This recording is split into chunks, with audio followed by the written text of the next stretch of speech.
Сайн байцгаана уу найзуудаа. Солонгоо агшнаа. Найзуудаа та нар дэлгэцэн дээр газрыг хардаа. Та нар таас харахгүй шин ганцаараа гадуур явж байсан уу? Хийж байхгүй харахгүй шин ганцаараа алхах чинь амар шүү дээ тийм ээ. Харин тийм харахад аав ээжтэйгээ хамт алхах чинь гэж боддоо. Тэгвэл айдгүй. Айх ямар ч алхам байхгүй ш тийм ээ.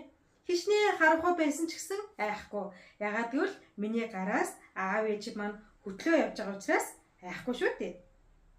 За тэгвэл эсрэгээр нь хэрвээ би элсэн цөлд ганцаараа байвал ямар байх вэ? Цөлд чинь ус олж уухад ч хэцүү. Тэгээ өдөртөө 40-оос 50 хим хүртлээр халдаг гэж боддоо амар халуун.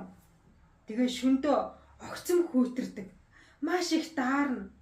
Дээр нь таас харах уу? Бас эн тентээс догшин хараатан байг нааш цаашаа холхиж гарч ирээд намайг барьчуул яана. Тэгвэл ийм цөлд 40 жил амьдрал ямар айх вэ? Цөлд бид нар амьдрч чадах болов уу? Огтхож амьдрч чадахгүй штэ. Яагаад гэвэл цөлд зам гэж бас байдгүй. Тэгвэл өнөөдөр хамтдаа Гэтлэл 13-ийн 21-ээс 22 дугаар ишлэлээр юу гэж гарсан тухай харцгаая. Өнөөдрийн үгэнд өдөр маш халуун, шөнө нь амар хүйтэн, дээр нь тас харахгүй цөлийг тулж байгаа Израильчуудыг Бурхан хэрхэн яаж хамгаалж удирдах байгаа талаар өгүүлсэн байна. Хамтдаа Библиэс уншицгаая. Гэтлэл 13-ийн 21-ээс 22. Эзэн тэдний замыг заахаар өдөр нь үүлэн багнаар байж, тэднийг гэрэлтүүлэхээр шөнө нь галан багнаар байж, тэднийг өдөрч шөнж явж болохоор тэдний өмнө явж байлаа. Өдөр нь үүлэн багна, шөнө нь галан багна, ард түмний өмнөөс холдсонгүй. Амен. Бурхан 10 гамшигаар дамжуулаад Израилийн ард түмнийг Египтээс гаргасан шүү дээ. Тэгвэл тэр Израилийн ард түмэн Египтээс гараад цөл рүү явсан байгаа тийм ээ. Яагаад гэвэл тэд Канаан газрыг зорж исэн тийм ээ. За тэгвэл та нар цөлгээ бодоод үзтээ. Цөл газар элс маш их байдаг тийм ээ. Элстэй учраас өдөр нь бүр хүн байхын эцэсгүй маш халуун байдаг.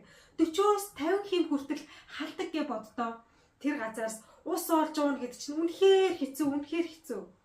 Өдөр нь маш халуун учраас яг хөлөөрөө элсэн дээр гიშгэн бол доороос бараг плеткэн дээр явж байгаа юм шиг л болно шүү дээ тийм ээ. Халуун плеткэн дээр явж байгаа юм шиг л тийм амар халуун байсан байгаа. Харин шүн болохоор яадаг гэж нөгөө нар байхгүй сар гараад ирэхэд нөгөө халуун байсан элс маань амар хүүтэн болоод доороосоо хайрч эхэлнэ тийм ээ. Тэгээд дээрэс нь ямар ч гэрэл халуун нар байхгүй учраас маш хүүтэн байдаг байгаа. Тэгээд харахгүй болох юм бол яадаг гэж энэ тентээс цөлийн араатнууд гарч ирээд хэнийг барьж идэх вэ гэж олзоо хайж идэг байх юм шүү дээ. Тэгвэл энэ аимшигтай цөл газарт Израильчууд 40 жил явсан гэдээ та нар боддоо. Тэгээд тэд нар цөлд хаачхаа мэдэхгүйсэн байгаа. Яагаад гэвэл цөлд зам байгаа болов? Зам гэж юусаа байхгүй. Яагаад гэвэл жоохон салхи гараа шуурах юм бол нөгөө элснүүд чинь гаргасан зам нь юучгүй булаад алга болох чинь шүү дээ тийм ээ. Тийм учраас цөлд зам байдгүй байна шүү дээ. За гэтэл энэ Израильчуудыг хэн удирдсан гэж бодчих? Яг зөв. Израилийн Бурхан эзэн өөрөө удирдсан байгаа.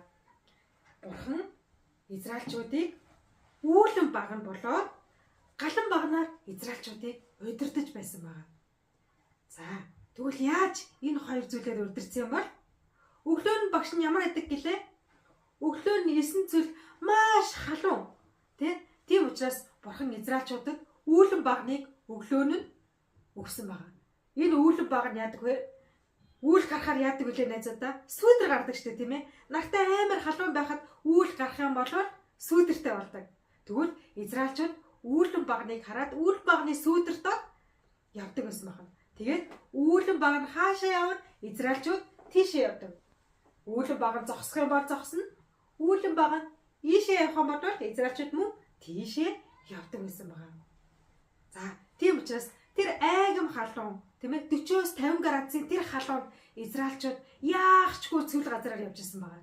Ягаад гэвэл бурхан тэднэрт хайртай учраас үүлэн багныг тэднэрт өгсөн байгаа. Тэгээд тэд нар үүлний сүүдэр дор үүлийг дагаад явж исэн байгаа юм шүү дээ. За ингээд нар жаргаад харахгүй болох юм бол юу хэлдэг? Юугаар өдөрцөн байх нь? Галан багнаар Израильчуудыг өдөрцөн. Багш нь хэлсэн шүү дээ. Шүн болохоор цэвэр газар ямар байдаг гэлээ? Бүр маш хүйтэн гэж хэлсэн шүү дээ. Тэгээд Израильчуудыг дулаацуулахын тулд бурхан маш том галан багныг тэднэрт зөвшөөрч өгсөн байна. Тэгээд тэд нар галын элчинд ойртоод дулаацдаг байсан байна шүү тийм ээ. За тэгээд тэр галан баг нь хаашаа явна? Израильчууд тийшээ зогсно. Галан баг нь ийшээгээ явах юм бол Израильчууд ийшээгээ дагаж явдаг гэсэн байна. Өөр галан баг нь байгаа учраас цөлийн араатан амьтад энэ ард түмэн рүү ойртож чадах болов?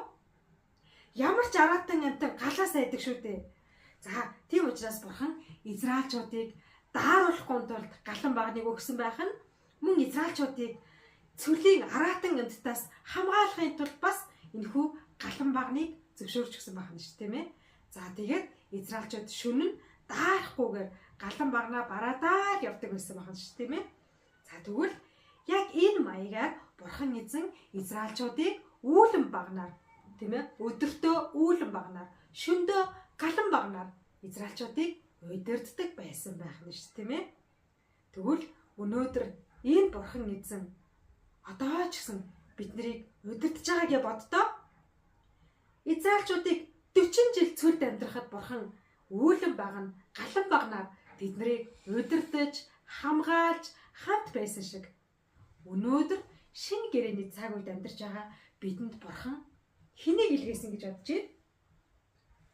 Өөрийнхөө ариун сүнсийг бидэнд илгээсэн, тийм ээ? Өнөөдөр ариун сүнсээр дамжуулан бид нар бурхан байгаа гэдэгт итгэж байна, тийм ээ? Израильчууд үүлэн багныг харахтаа бурхан биднэртэй хамт байна гэж итгэж байсан шиг өнөөдөр шинэ гэрээний цаг үед бид нар ариун сүнс байгаа гэдэгт итгэж байгаа учраас бурхан надтай хамт байна гэдгийг мэдэрдэг байна.